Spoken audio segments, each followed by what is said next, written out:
지난 한 주 동안 우리는 청소년들 다음 세대를 위한 일일 부흥회 홍민규 목사님의 금양로 말씀에 은혜 받고, 또 지난주 목금토에 있었던 귀한 부흥회를 통해서 다시 한번 우리의 신앙을 점검해 봤습니다.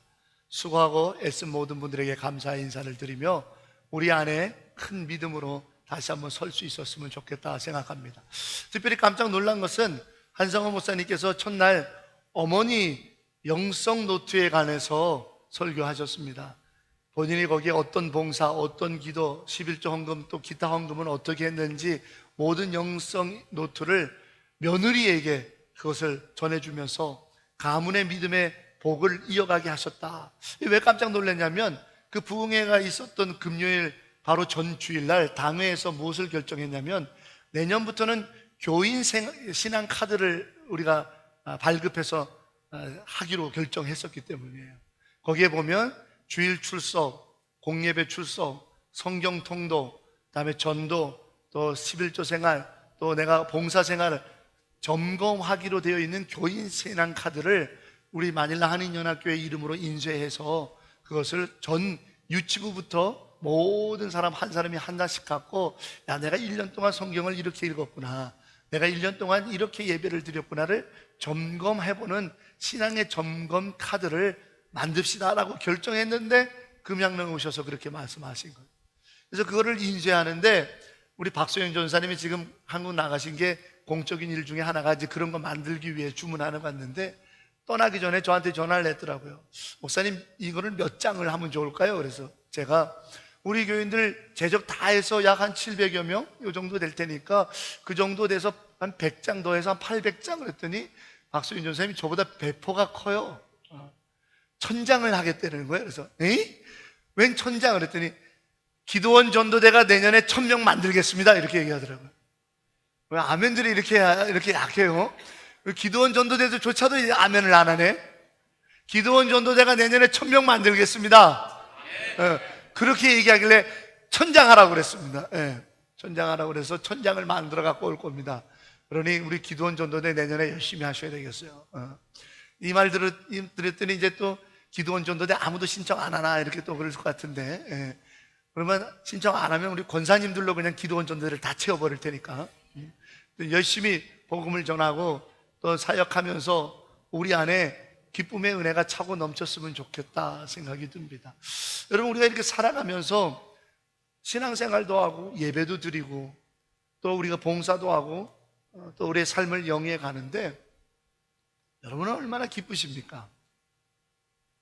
오, 이 기쁨 주님 주신 것, 오, 이 기쁨 주님 주신 것, 오, 이 기쁨 주님 주신 것, 주께 영광 할렐루야, 주께 찬양해. 우리 아버지 학교 출신들 잘 아시죠? 이 찬양 아버지 학교에서 부르잖아요. 율동 어떻게 해요? 원래는 오, 이 기쁨 이렇게 해야 되는데 아버지 학교 율동 어떻게 합니까? 장로님 한번 하실까요? 아버지 학교 율동 이렇게 합니다. 오, 이 기쁨 이렇게 합니다. 정말 기뻐 죽겠다라는 거예요. 그렇게 맞죠, 장로님? 그렇게 율동하죠. 우리 아버지 학교 출신들 한번 나와서 같이 한번 해볼까라는 마음도 드는데 시험 드실까봐 안 하겠습니다. 얼마나 기쁘면 오, 이 기쁨 이렇게 찬양하냐면, 자, 묻습니다. 여러분 기쁘십니까? 그 기쁘다라는 것은요, 세상이 주는 기쁨이 아니라 희락이죠. 희락. 하늘이 주시는 기쁨이에요. 성령이 내 안에서 감동케 하는 기쁨이에요. 성령이 내 안에서 주시는 감동케 하는 기쁨은 한 가지 특징이 있습니다. 세상이 주는 기쁨과 달라요. 딱 하나에서 차이가 나요. 다른 건 다 똑같을 수 있어요. 딱 하나에서 차이가 나요. 뭐예요? 고난 가운데서도 기뻐할 수 있느냐라는 거예요. 기뻐할 수 있는 조건이 안 되는 상황에서도 기뻐할 수 있냐, 이게 하늘이 주는 기쁨이라 이거예요. 제가 묻는 여러분이 기쁘십니까? 라고 하는 이야기는 바로 이 하늘이 주는 기쁨을 누리고 사시고 계십니까? 라는 질문입니다. 여러분의 답은 뭔가요? 열심히 예배 드리셨잖아요. 성가대 열심히 찬양했잖아요. 누구보다도. 기쁘십니까? 정말 어떠한 상황에도 우리가 이 질문 앞에서 좀 머뭇거리게 돼요. 왜? 올 한 해를 이렇게 돌아보면 예배 때 늘 기뻤던 건 아니거든요. 올 한 해 돌아보면 우리가 사역하면서 섬기면서 부딪히고 싸우고 상하고 갈등하고 관계 깨지고 기쁨만은 있었던 건 아니거든요. 사역의 현장에서조차도.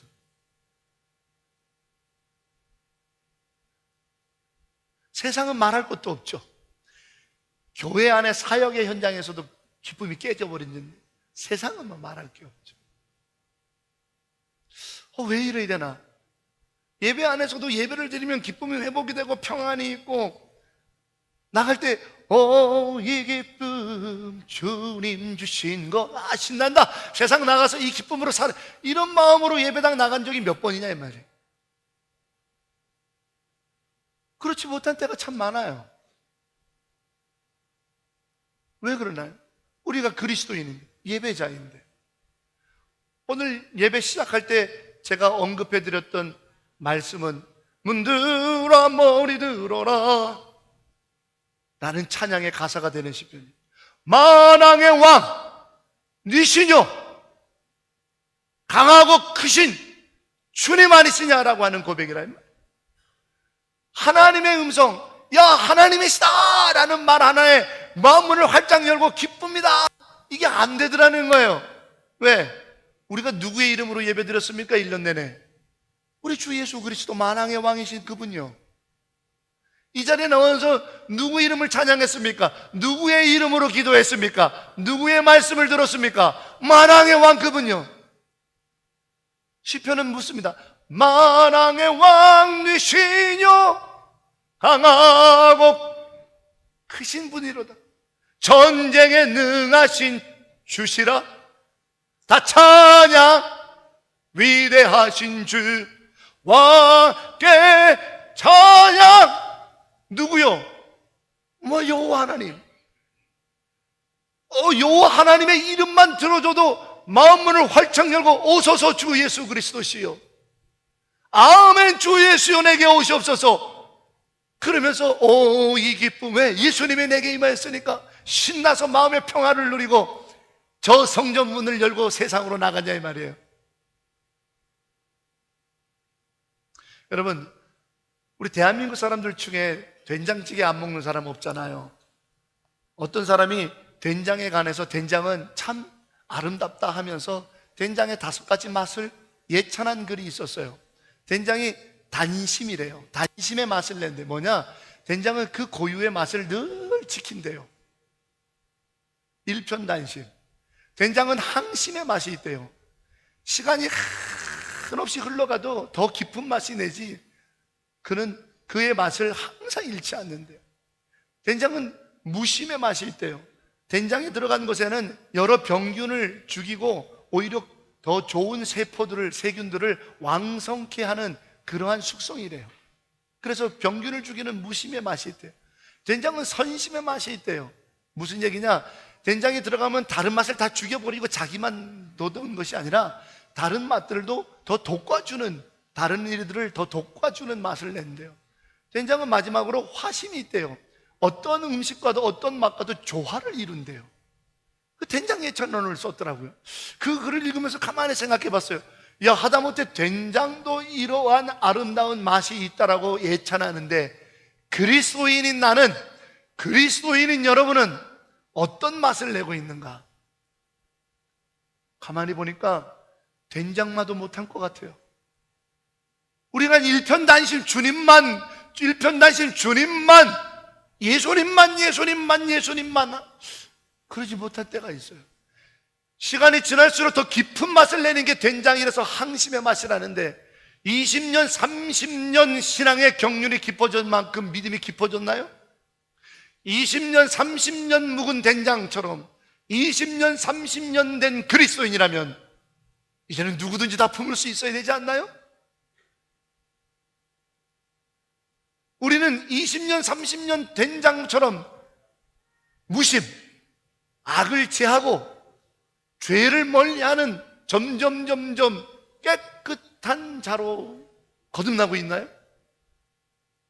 우리는 누구와도 조화를 이루며 오히려 남을 나보다 낮게 여기는, 누군가가 내 곁에 오면 그 사람이 빛나게 만드는 선심과 화심의 맛이 우리에게 있나요?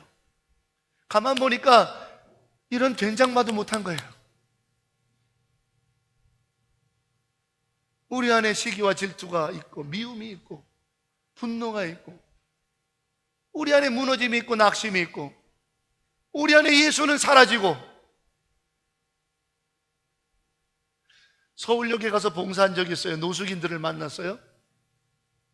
대부분 다 저녁 때 되면 술 취한 것이 기본이고 그들이 오래전 씻지 않았기 때문에 냄새는 이루 말할 수가 없죠. 대화를 나눠보면 되게 공격적이들이세요. 굉장히 공격적인 성향을 갖고 있어요. 그러다가 뭔가 건수만 하나 걸리면 거기에다가 폭발을 하시더라고요. 분노가 그 안에 있는 거죠. 분노가. 그게 어떤 특정인에 의해서 생길 수도 있고 특정 사건에 의해서 생길 수도 있고 또 두루뭉실해서 세상에 대한 분노일 수도 있다고 생각합니다. 어떤 형태든지 분노가 그 안에 가득 차서 되게 공격적이고 건수만 생기면 폭발을 하는데 쉽게 폭발하더라고요. 그래서 이 노숙인 사역을 하시는 분들이 항상 조심하는 것이 먹을 것을 주로 나눠드리고 필요한 것을 공급할 때 모자라는 것, 차별처럼 느껴지는 걸 조심해요. 굉장히 위험한. 그런데 오늘날 가만히 보니까 오늘날 살아가는 현대인들이 똑같은 형태인 것 같아요. 안에 미움과 분노가 늘 쌓여져 있었고요. 어느 하나 딱 건수만 걸리기를 벼르며 사는 사람들 같아요. 그래서 뭔가 하나 딱 걸리면 그 일과 그 사람과 상관없는 것까지도 내 감정을 쏟아붓는 거죠. 한번 여러분 이 말씀에 자신을 유추해 보세요. 나는 그런 적이 정말 없나? 그 사람과 이 사건에 관해서만 내가 화낸 적이, 아니면 정말 내 감정에 이런 것들이 복잡한 걸 다 거기다가 쏟아부은 적은 정말 없는가? 조심해야 돼요. 그래서 분노 조절을 못해서, 감정 조절을 못해서 끔찍한 일들을 벌이고 있는 범죄와 사건들이 심심치 않게 일어나요. 우리가 왜 이렇게 됐나요? 우리가 어쩌다가 기쁨은 잃어버리고 우리가 어쩌다가 평화를 깨어버리고 우리가 어쩌다가 된장마도 못한 맛을 내지 못하는 이런 신세가 됐나요? 그리스도인인데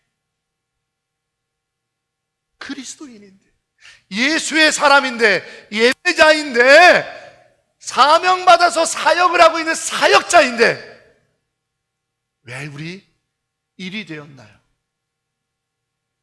그 원인을 먼저 우리가 정확하게 말씀을 통해 짚어볼 필요가 있습니다. 여러분 에베소서 2장 2절 말씀을 한번 보겠습니다.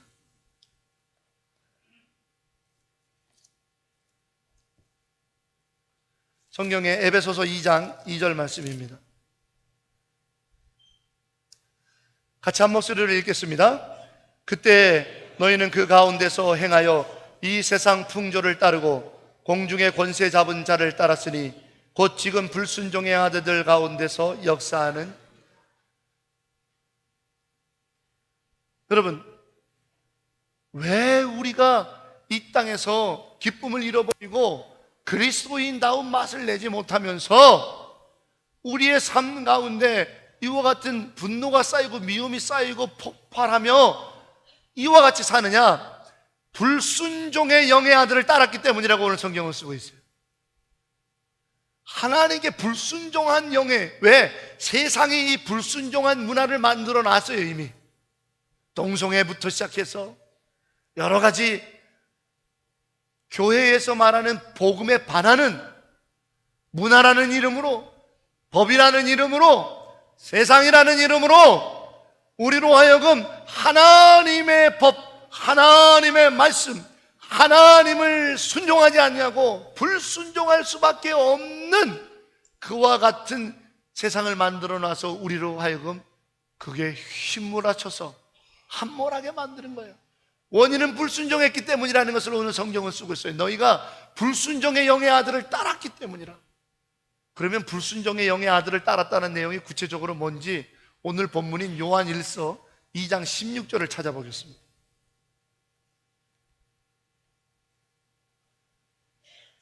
자, 성경을 잘 찾기 어려우신 분은 화면을 보시면 좋겠고요.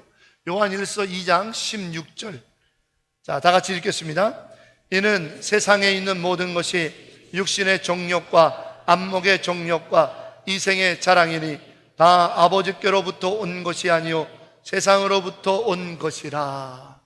이게 무슨 얘기냐?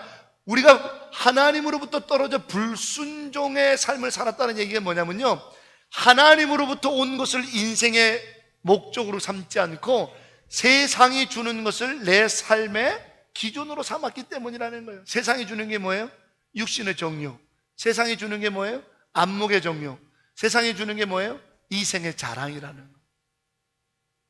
이거를 우리의 삶의 기준으로 삼아 보니까 불순종할 수밖에 없는 거예요. 세상의 이 불순종한 풍토예요. 이게 하나님이 주신 것을 내 인생의 이유, 하나님이 주신 하나님으로부터 오는 것을 내 삶의 이유가 아니라 세상이 주는 것을 내 삶의 목적으로 삼으니까 당연히 불순종하게 되는 거예요. 이 결론이 뭔지 아십니까? 이사야 59장 2절을 보시기 바랍니다. 구약 성경입니다. 이사야 59장 2절 말씀.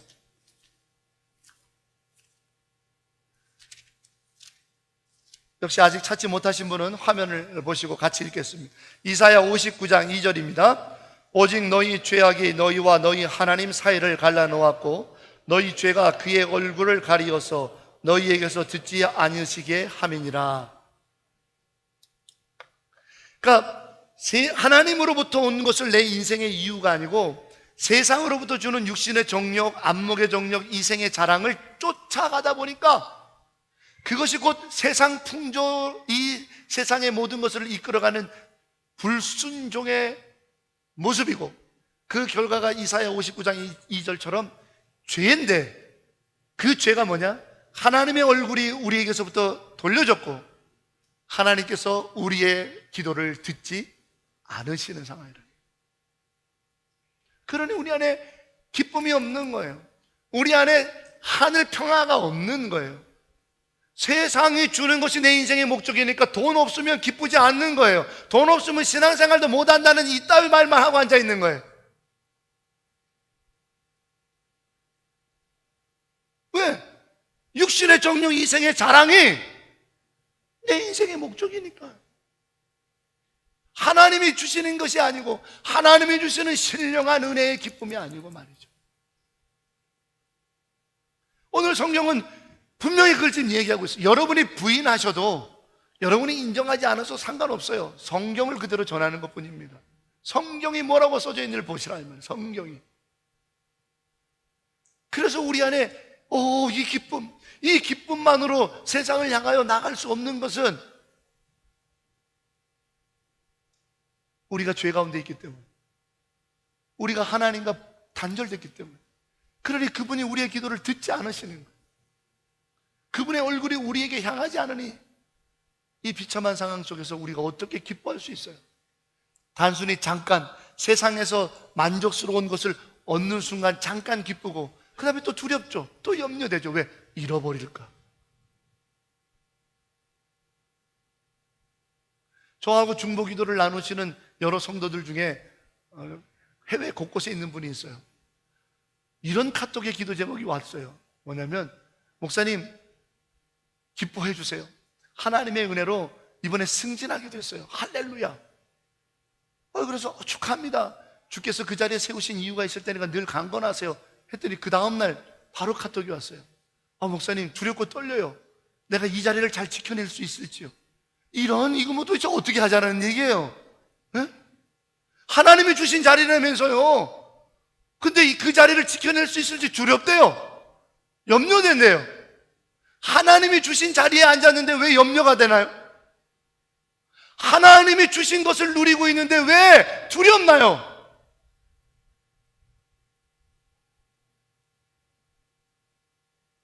뭔가 잘못됐지 않았어요?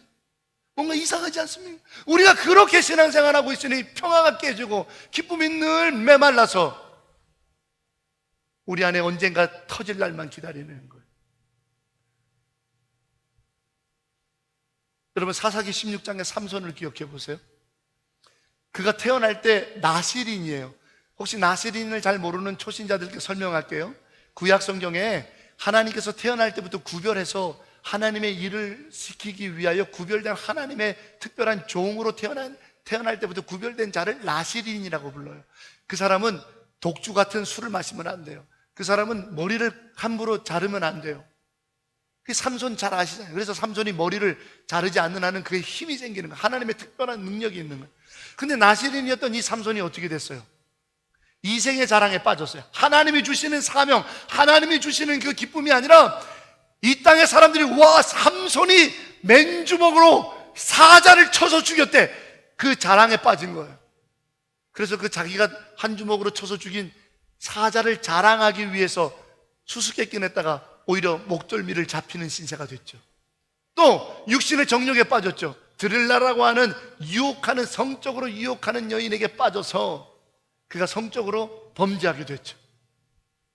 거기 빠져버렸잖아요. 그러니까 세상의 정욕과 세상이 주는 이생의 자랑, 명예, 세상이 주는 거에 따라가다 보니까 어떻게 됐습니까? 불순종한 자가 되었고, 그가 어찌 되었습니까? 두 눈을 잃게 되었고, 머리는 삭도로 밀게 되었고, 그는 온몸이 쇠사슬로 묶여서 어떤 신세가 됐나요?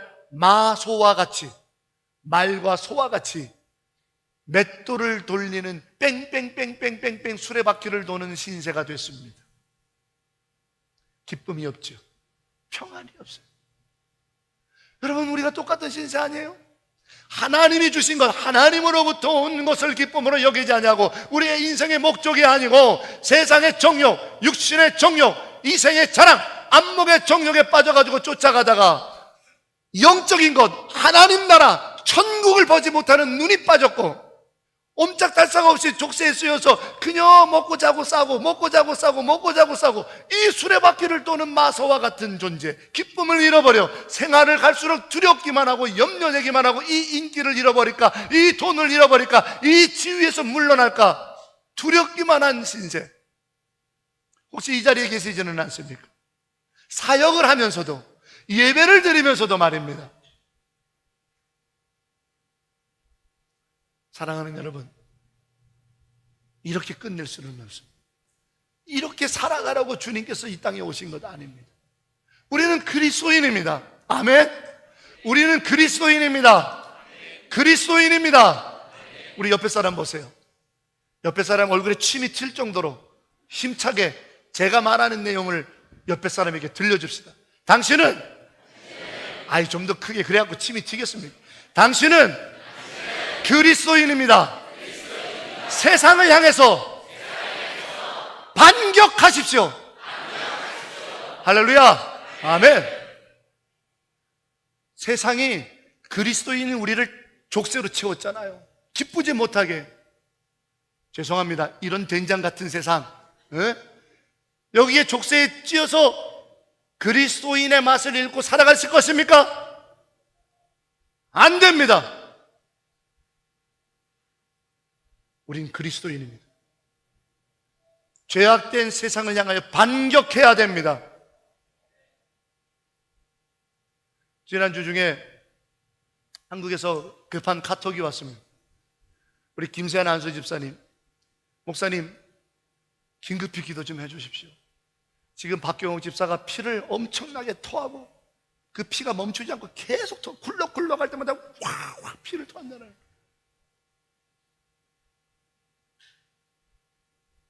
도저히 피가 멈추지 않고 계속 토하고 피를 계속 토하니까 숨도 쉴 수가 없어가지고 지금 응급하게 병원을 갑니다. 기도해 주세요. 그래서 여러분들에게 샘터지기를 통해서 긴급 기도를 공지했습니다. 시간이 지나고 저녁 늦게 밤 12시 다 돼가지고 통화를 했습니다. 어떤 상황이냐 그랬더니 김사한 집사님 하는 얘기가, 우리 박경호 집사님을 잘 모르시는 분에서 설명합니다. 작년 4월 달에 폐암 말기 선고를 받고 지금 투병하시는 우리 교회 집사님입니다.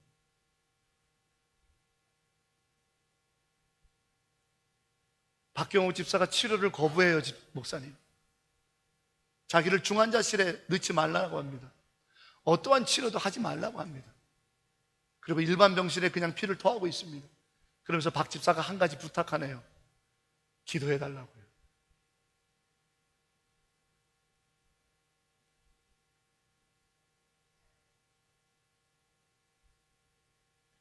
그리고 하루가 지났습니다. 다시 연락이 옵니다. 김세환 집사님, 할렐루야, 병원에서도 폐암말기 환자가 피를 그렇게 토하고 들어왔는데 지혈이 되고 이틀 만에 이렇게 건강하게 퇴원하는 건 기적이라고 합니다.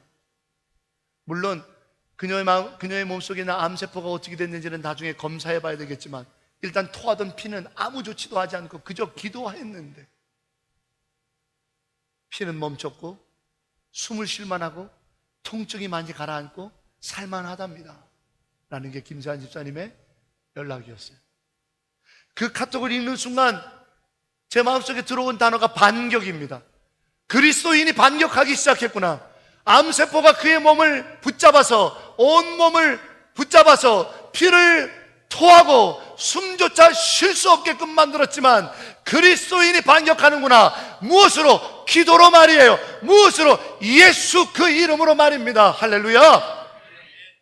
여러분, 이 질병으로 박 집사님이 하나님 나라로 갈지 하나님께서 고쳐주실지 우리는 알 수 없습니다. 그러나 질병에 무력하게 무너지는 자가 아니라 그리스도인답게 맞서 싸우고 있다는 사실을 확인할 수 있었다. 그리스도인이 세상을 반격해야죠.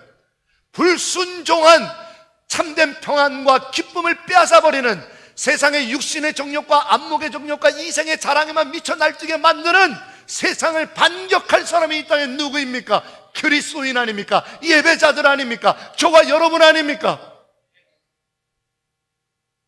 돈 몇 푼에 사람을 청부살해하고 돈 몇 푼에 극악한 짓을 서슴지 않게 하고 돈 몇 푼에 성적으로 넘어가고 돈 몇 푼에 이와 같은 미쳐 돌아가는 이 땅, 세상 불순종하여 우리로 하여금 평안을 깨어버리고 하는 이 땅에 누가 반격을 가할 거냐 이 말이에요. 어마어마 같은 그 골리앗에 누가 돌을 던질 거냐 이 말이에요. 여러분, 사사기 16장 28절에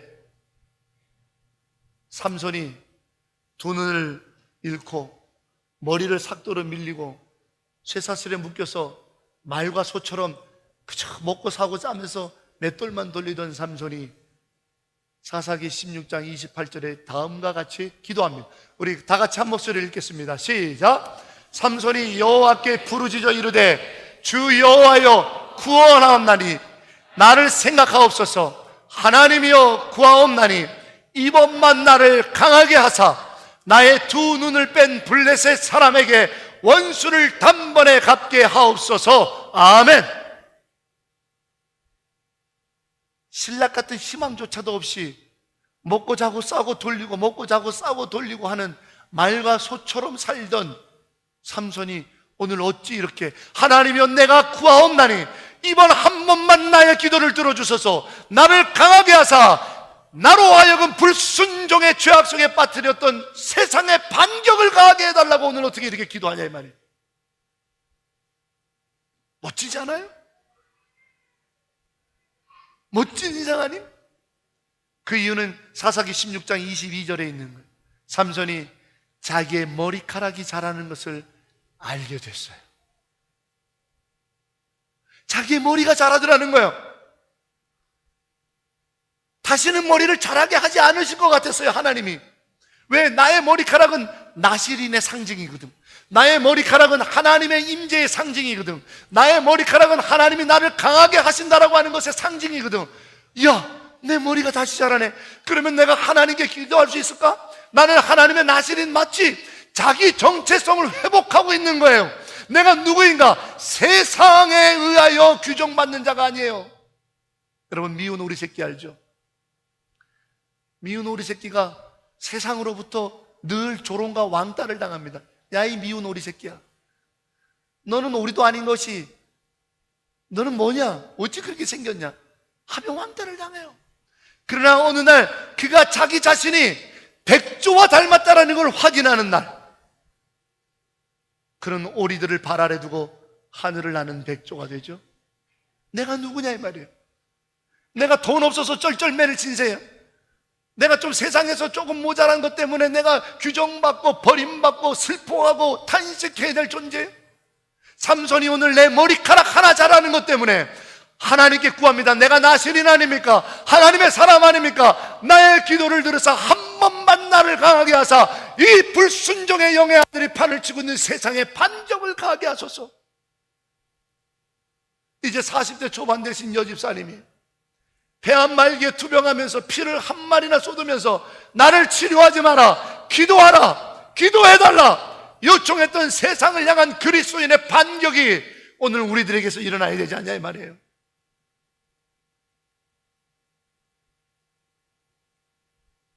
오늘 우리가 누구냐를 확인하는 순간 우리는 세상을 반격할 수 있어요. 여러분, 우리가 누굽니까? 우리가 누굽니까? 오늘 성경은 사도 요한이 말합니다. 생명의 말씀을 보고 듣고 만진 바 된 자라. 할렐루야. 생명의 말씀이 누굽니까? 생명의 떡이라고 요한복음에서 자신을 밝히셨던 그분, 하나님의 태초에 계셨던 전능하신 말씀이 이 땅에 오신 그분이라고 말했던 그분이 누굽니까? 예수 그리스도인 줄로 믿습니다. 예수를 듣고 예수를 보고 예수를 만진 나로다. 할렐루야. 이것이 세상을 향한 반격입니다. 그리스도인 우린 누굽니까? 생명의 말씀이신 예수를 믿는 자들 아닙니까? 그리스도인인 우리는 누굽니까? 생명의 말씀, 태초부터 계셨던 그 말씀, 예수 그리스도를 믿는 우리들. 예수님을 기대할 때, 예수님 그분으로 인해서 하나님께서 우리에게 주신 것 한 가지, 바로 예수님. 하나님이 세상을 이처럼 사랑하사 독생자 예수를 우리에게 주셨으니 세상이 주는 것이 우리 인생이 아니라 하나님께서 주신 것, 이처럼 세상을 살아 하나님이 주신 독생자 예수, 그 예수님을 기대할 때, 그 생명의 말씀인 예수님으로 인하여 살을 때 우리는 세상을 반격하는 것입니다. 가난해도 질병 가운데 있어도 우리가 이 땅에 살아갈 때 노년에 접어들어 기력이 쇠하고 눈이 보이지 않고 귀가 들리지 않고 우리의 마음에 병이 들고 우리의 육신에 병이 든다 할지라도, 우리의 삶에 어떠한 폭풍이 불어붙자 할지라도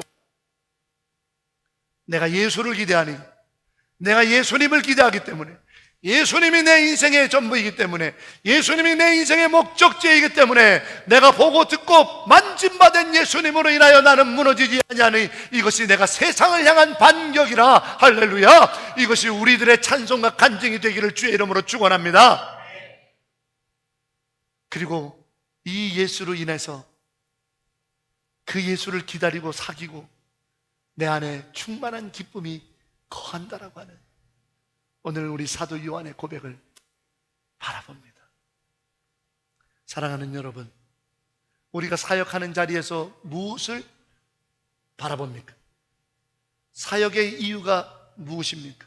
오늘 사역 박람회 하는데 성가대 하는 이유가 뭡니까? 교사들 교사하는 이유가 뭡니까? 찬양단 하는 이유가 뭡니까? 여전도회 임원으로 모이는 이유가 뭡니까? 내 이름 좀 내야 되고 내가 하고 싶은 것 좀 해야 되고, 그러니까 기쁨이 없는 겁니다. 이미 처음 시작부터 불순종하지 않습니까? 성가대 하는 이유, 교사하는 이유, 찬양단 하는 이유, 남녀 전도회 하는 이유, 교회 모두 사역하는 이유, 예배 드리는 이유는 오직 하나입니다. 예수 그리스도입니다.